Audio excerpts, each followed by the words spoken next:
Merci beaucoup et merci beaucoup de nous avoir sollicités pour participer à ces réunions. Moi, je vais laisser. Alors, effectivement, c'est assez court pour faire tout cet enseignement parce que les troubles du neurodéveloppement, si on fait dans le détail, ça peut prendre beaucoup de temps. Donc, on a pris le parti de vraiment faire des généralités sur les TND et comment est-ce qu'on peut les voir à la fin de manière catégorielle, plutôt dimensionnelle, une approche sur laquelle on s'oriente quand même de plus en plus. Et puis après, on pourra aborder peut-être plus spécifiquement les TSA ou le TDAH dans le cadre de la discussion. Alors, je vais laisser Sarah la parole parce que et puis voilà. Vous nous entendez bien, c'est bon, ça passe bien. Alors, je regarde, C'est parfait, merci beaucoup. je suis bloquée. Il y a un petit bug. Je vais faire Donc autoriser. en bas à gauche de votre écran, vous avez la possibilité d'appuyer sur des petites flèches pour faire avancer. Ouais, normalement c'est bon. Alors, si on Voilà. passe là, Voilà, ça passe pour vous? c'est parfait. C'est parti. Donc, Ok.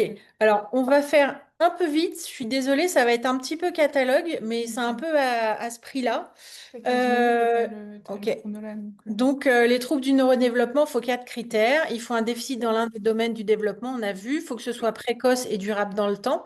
Il faut qu'il y ait des retentissements multiples et que ce ne soit pas expliqué par une autre cause, comme une maladie neurologique, comme des épilepsies répétées, une maladie neurodégénérative, un déficit sensoriel comme une surdité. Bah, un enfant qui démarre pas le langage et on s'aperçoit qu'il est sourd, bah, c'est un peu compliqué.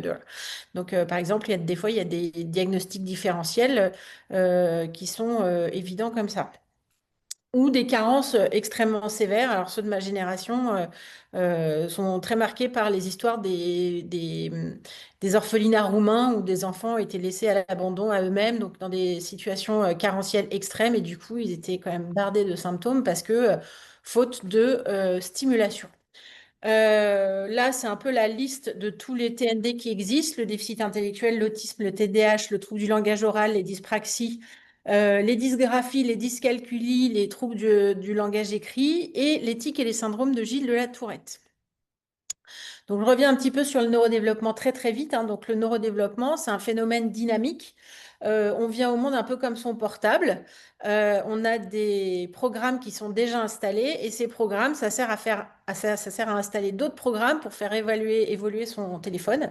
Et bah, quand il y a des programmes d'installation qui sont mal fichus, bah, du coup, c'est un peu compliqué de faire marcher son truc. Donc ça, je le passe.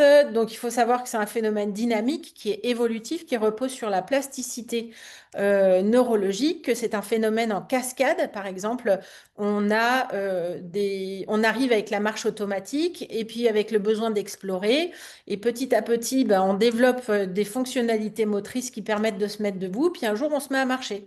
Mais s'il y a des éléments qui ne sont pas satisfaits, et ben, du coup, la fonction, elle marche pas bien.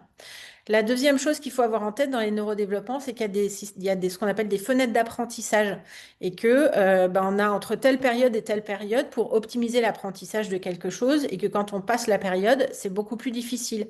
Donc ça, je vous fais grâce de l'histoire du petit chat à qui on a bouché un œil pendant les 3 premières semaines de vie et en fait, même si son œil était normal, il n'a plus jamais marché. C'est comme ça qu'on a compris les phénomènes de cascade et de fenêtres d'apprentissage.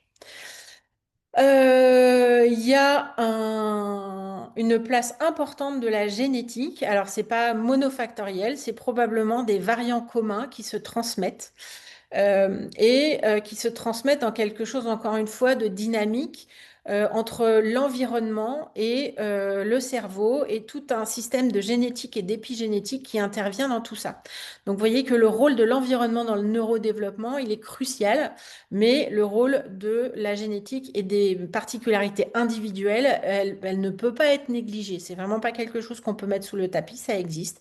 Il y a des variabilités génétiques interindividuelles fortes à tel point que quand on regarde certaines valences très biologiques du fonctionnement du cerveau entre l'enfance et l'adulte, même si les symptômes généraux globaux ont disparu, les micro-fonctionnements du cerveau, ils restent très très constants tout le long de la vie. Donc ça, on en a parlé. Quand les programmes ne marchent pas, bah, les faire fonctionner, c'est compliqué. Et donc, pour résumer, un TND, c'est un déficit dans un domaine du développement neurocognitif avec une apparition précoce et des effets durables, un retentissement dans plusieurs contextes, et puis qui n'est pas mieux expliqué par une autre atteinte. Et il ne faut pas oublier au développement en cascade et le phénomène de fenêtre d'apprentissage. Voilà, donc ça j'enlève le petit chat, parce que comme le petit chat c'est de la main de l'homme qu'il est devenu aveugle, on ne peut pas dire que son truc soit neurodéveloppemental. C'est un peu c'est iatrogène du chercheur. Voilà. Donc, les troubles du neurodéveloppement, on dit que c'est à peu près 7% des enfants de moins de 7 ans qui sont potentiellement concernés. Il y a des difficultés d'apprentissage, souvent les points d'appel, comportement et d'interaction avec les pairs. Donc, ça, c'est vraiment les red flags devant lesquels il faut se dire TND ou pas TND.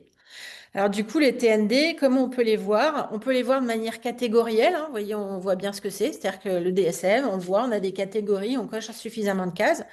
Mais la manière de plus en plus, on va vers de regarder les enfants de manière dimensionnelle. C'est vraiment faire un contrôle technique dimension par dimension, la distractibilité, la focalisation, l'appétence sociale, l'ajustement social, le lien à la récompense, la régulation émotionnelle, l'intégration sensorielle, la motivation, l'initiation, la flexibilité, etc., etc.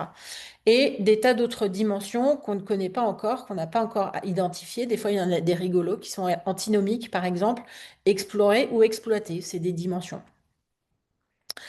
Et puis, du coup, ce qui fait que quand on se détache du modèle un peu critériologique, ben, on peut voir les troubles du neurodéveloppement un peu comme des constellations, c'est-à-dire des symptômes qu'on retrouve fréquemment ensemble.